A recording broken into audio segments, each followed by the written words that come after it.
Hello everyone, I hope आप सब बहुत अच्छे होंगे और आपने पिछली क्लास को अटेंड कर लिया होगा। आज की क्लास पे हम आते हैं। आज हम पढ़ेंगे हिस्ट्री ऑफ बैंकिंग। जो the term banking originated in the western world.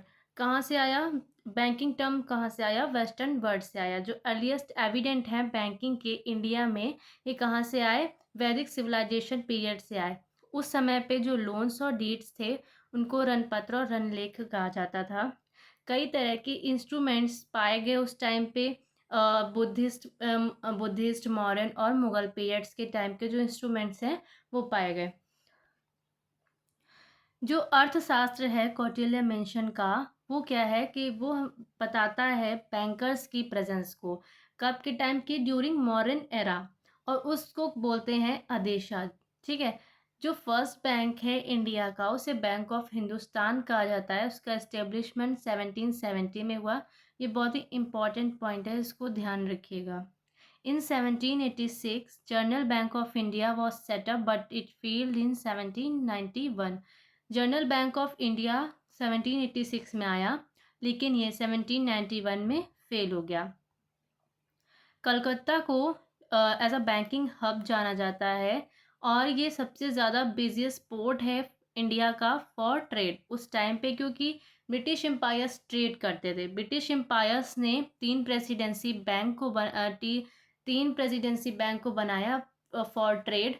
Trade करते थे, उसके लिए इन्होंने तीन प्रेसिडेंसी बैंक को बनाया। Bank of Bombay, Bank of Madras and Bank of Calcutta.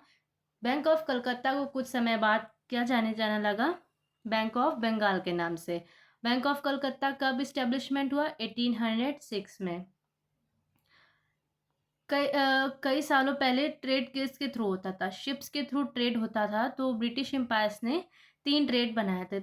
जो ग्रीन बॉक्स दिख रहा है वो प्रेसिडेंसी बैंक है, जो ब्लू बॉक्स दिख रहा है वो प्रेसिडेंसी एरिया है। बॉम्बे, मद्रास एंड कलकत्ता, ये तीन प्रेसिडेंसी एरिया है। And Bank of Bombay, Bank of Madras and Bank of Calcutta बोलिए या बैंक ऑफ बंगाल बोलिए, बात एक ही है। ये तीन प्रेसिडेंसी बैंक है, इनके थ्रू ही ब्रिटिश एम्पायर्स ट्रेड करते थे। देन नेक्स्ट देखते हैं फिरंगी बैंक क्या होती है और स्वदेशी बैंक क्या होती है। फिरंगी बैंक नाम से ही पता चल रहा है कि जब कोई बाहर की कंपनी आई, ठीक है, और अपने कंट्री में उसने अपना इस्टेब्लिशमेंट किया, तो उसको बोल देते हैं फिरंगी बैंक। जैसे कि ब्रिटिश जो हैं वो बाहर से आए और इंडिया में आकर उन्होंने बैंक का इस्टेब्लिशमेंट किया, तो उसे फिरंगी बैंक बोलते हैं। और स्वदेशी बैंक जब अपनी ही कंट्री में बैंक का इस्टेब्लिशमेंट होता है, उसे स्वदेशी बैंक बोलते हैं। अवध कमर्शियल बैंक जो है वॉज एन इंडियन बैंक। ये एक इंडियन बैंक है जिसका एस्टेब्लिशमेंट हुआ 1881 में फैज़ाबाद में। और ये कब तक ऑपरेटेड हुई? इन 1958 तक हुई, फिर ये फेल हो गई। Allahabad bank was an Indian nationalised bank with its headquarter in Kolkata, India. Allahabad bank एक इंडियन नेशनलाइज्ड बैंक है, इसके हेडक्वार्टर कलकत्ता में है। इलाहाबाद बैंक कब आई? 1865 में आई और नेशनलाइज हुई इंडियन गवर्नमेंट के थ्रू। कब? 1969 में। जो बैंक है उसने प्रोवाइड किया बैंकिंग एंड फाइनेंशियल सर्विसेज एक 155 ईयर्स तक।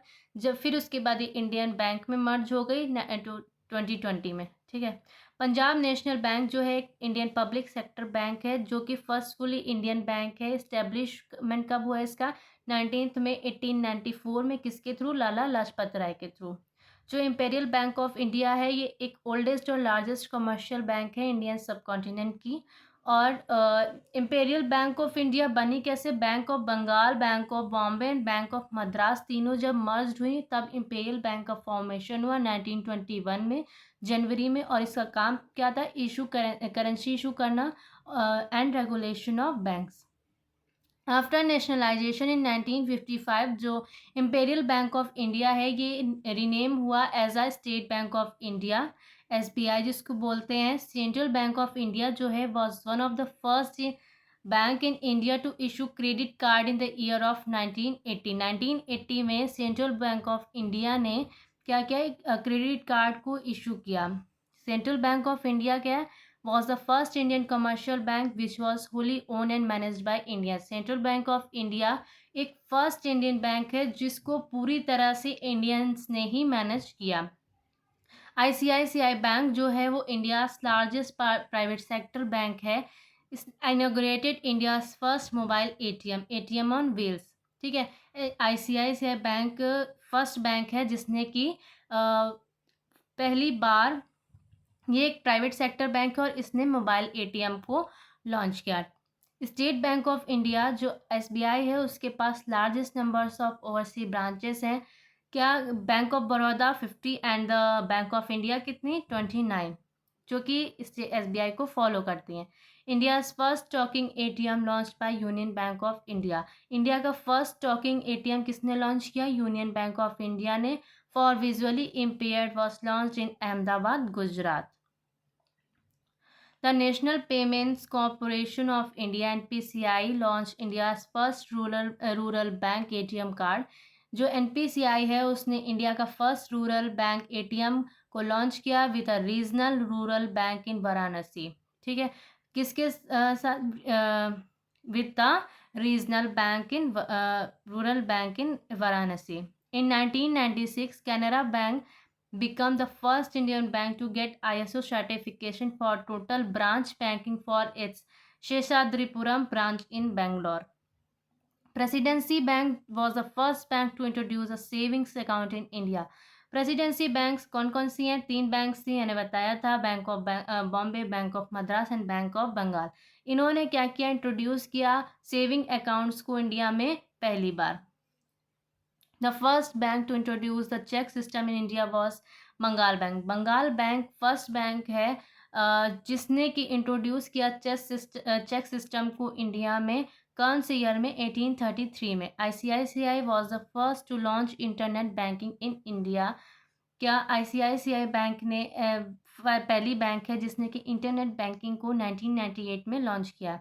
SBI is the first bank to launch mutual fund. SBI एक पहली बैंक है जिसने म्यूचुअल फंड को लॉन्च किया। Standard Chartered is India's oldest foreign bank and largest international bank with 100 branches in 43 cities. Hong Kong and Shanghai Bank Corporation was the first bank to introduce ATM card in India in the year of 1987. The first RRB in India was Pratham Gramin Bank, sponsored by Syndicate Bank of 2 October 1975। I hope आप सबको समझ आ गया होगा। मिलते हैं next class में। Thank you.